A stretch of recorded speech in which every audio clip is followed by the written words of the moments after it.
Well, let's bring in economist Johnson Chukwu, who is the managing director of Cowrie Assets Management Limited. Thank you so much for joining us on the news tonight. I think that our correspondent in Kitchenana raised a relevant question there. The parallel between rising costs and promised efficiency is what we've been hearing in recent times. But Mr. Johnson Chukwu, when you hear a Nigerian, the Arise News spoke to, say it's better to keep your money under the mattress and have it there than have it in the banks. Is this policy by the central bank not punishing customers instead of, promoting cashless policy? I mean, what are your thoughts on all of these issues? Thank you, Adesua.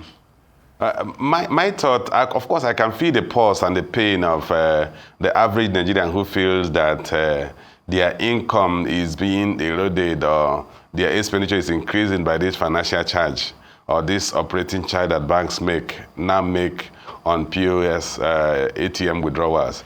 But that's one side of the story. You see, the truth is that, of course, for every expense you incur that you were not previously incurring, when your revenue has not increased, your situation worsens. So I can feel the pulse of Nigerians. But the reality is that, just like Central Bank said, which is difficult for Nigerians to swallow because their revenues, their income is not increasing, well as additional costs are eroding the little they have, is that there is a cost of providing service, the ATM fund them, making sure that the ATMs have cash. If you cash your money back just a few months ago, the stories where the ATMs did not have cash to dispense because the banks had to take a rational decision. That rational decision was very simple. You have to incur the cost of a bullion van. The cost of bullion vans are quite more expensive than they were previously. You have to pay the drivers, you have to buy diesel or fuel to move the bullion vans to go and refill the ATMs.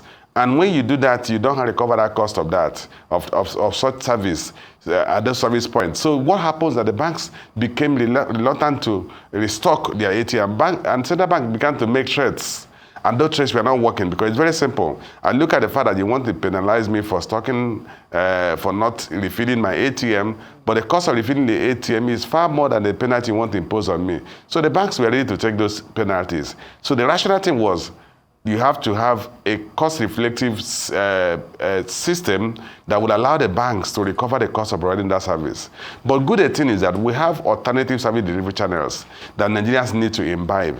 And I have always said that at some point, the use of ATM will become obsolete. And very simple at this way. If you have your card, you don't need to go to an ATM to withdraw cash. You can, at the point of the merchant, pay the merchant to a POS terminal. If you go to a shop, and I used to see this in the past, where people go to shopping malls, they go to ATM at the entrance of the shopping mall, they withdraw cash, they go into the shop, and they pay cash. Instead of going to make your purchase and paying with your POS, with the POS, the merchant's POS. That way you eliminate this cost of withdrawing cash and paying charges on the ATM. And again, you can also do your online transfers, effectively eliminating the need to carry cash. Ultimately, we should be pushing towards an economy where we have minimal use for cash, and that way will help us improve on the efficiency of our financial system. Yeah, you can say that again. Now, let me just, go back a bit. The banks already charge so many fees, and they make so much money. Every year, they declare, huge profit and what have you. And people are saying, can't they make sacrifices, based on the kind of profit, huge profit that they make? Take 2024, first quarter of 2024, that's Q1. The top Tier 1 banks made about 125 billion naira, and that's just, a tip of the iceberg. So why can't they make this sacrifice? And are these fees even justified?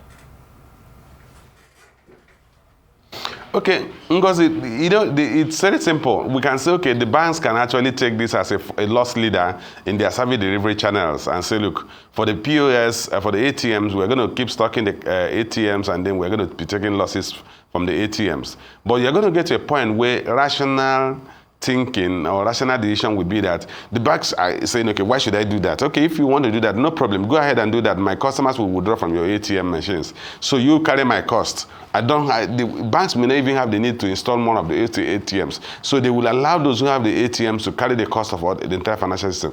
But having said that, there are also other mechanisms that the government can actually use the profit that banks are making from those ATM or every other service they are rendering and push it back to the society. And the banks, central bank, federal government actually come up with what they call the excess tax, which they are going to impose on banks for the extraordinary profit they made last year or the last 2 years. And the benefit that if we have a responsible governance system in the country, what happens is that excess profit they are going to take will go back into the public. It will go back to cushioning the poverty level. It will go back, part of it will go back to support the most vulnerable in the society. Part of it will go back to infrastructure development, will catalyze economic growth. And once we have economic growth, you're going to have improvement in the household income that will make it easier for the household to absorb this additional cost. So if the government actually tax those excess profit which you are referred to, and use the proceeds of those taxes and deploy it in basic infrastructure, power supply, transport infrastructure, security infrastructure, and then it catalyzes economic development, economic growth. The economic growth will catalyze employment. Employment will catalyze higher level of income. Higher level of income will enable households to afford the additional costs that are coming up as a result of the increased cost of providing services, financial services. Indeed. I mean, you took that right out of my mouth, because that's where I'm going to next. Unfortunately, we do not have this brilliant idea you have profiled on ground where taxes from those huge profits, provide other services to Nigerians. At the moment, Nigerians are facing higher transportation fares, telecoms, data, bank charges, and you wonder with a 70,000 naira minimum wage, that's the debate.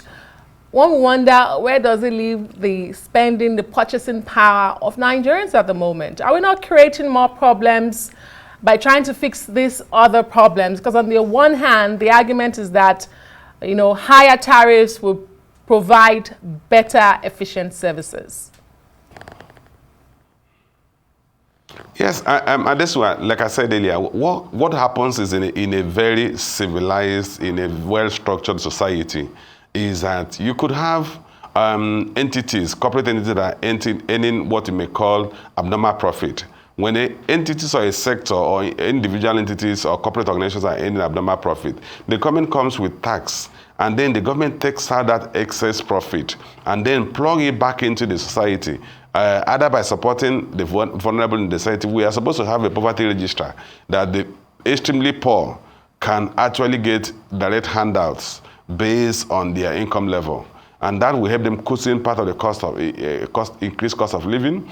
But most importantly, an effective and efficient government will ensure that excess revenues made by corporate organizations are transferred to the public treasury, and that money transferred to the public treasury are invested for the public good in terms of infrastructure. If you do that, then the area where the economy goes into, families or household go into poor income level, is going to be very temporary, because maybe you talk of 1 or 2 years, and then as the economy starts growing, you have demand for labor. The demand for labor will mean that once the economy is growing above the growth rate of the number of people coming into the labor market, or the rate at which additional people come into the labor market, then you're going to see a depletion or reduction in the level of employment. Ultimately, you're going to have a situation where labor will demand for higher wage because their service is now required, and the economy is growing at such a rate that is not the current level of labor, the quality of labor or the size of labor is not able to meet that. So the labor is now in a bargaining position, like what we have today, where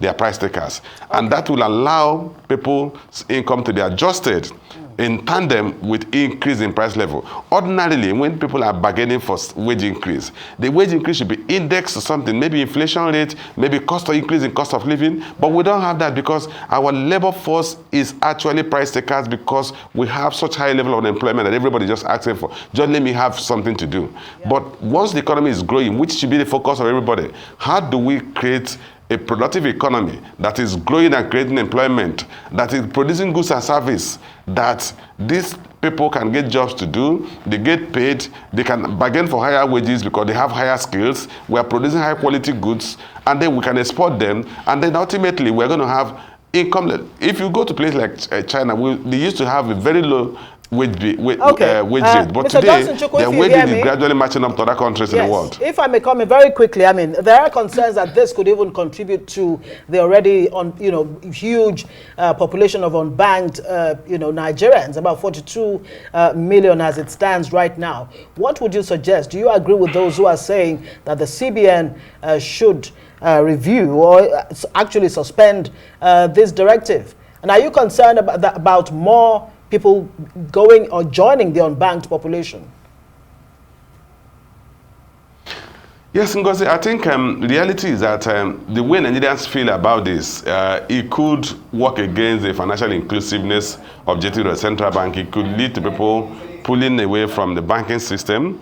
But the cost of pulling away from the banking system is far above the cost of these charges. And I'll tell you why. If you go back to the era where you keep your money under your pillow, or you keep your money in your private vault, you're going to really incentivize the era of armed robbers coming to the houses to come and rob families. You know, today you hardly hear that armed robbers went to homes because they know they won't get cash. But once we reverse that banking culture and we go back to, I'm not going to bear these costs of financial services. I would rather keep my money and transact with cash. Once people know about that, then you are going to see a situation where crime rate that involves robbers coming to homes will come back, and you know the risk involved in that. We've gone beyond that. So in as much as Nigerians are hurting, but I also think that there is a compelling need for people to also understand that, look, the alternative is far more expensive than the cost of pay for these financial services. Right, a yes or no, should the CBN suspend this directive? I don't think so. Okay. My answer is a direct no. But Great. We'll have to leave it there. But I also think CBN needs to create a lot more awareness on the necessity, on the inevitability of this charge. All right. Thank you very much. Johnson Chukwu is MD, Carry Assets Management, joining us tonight on Newsnight. Thanks for your insight.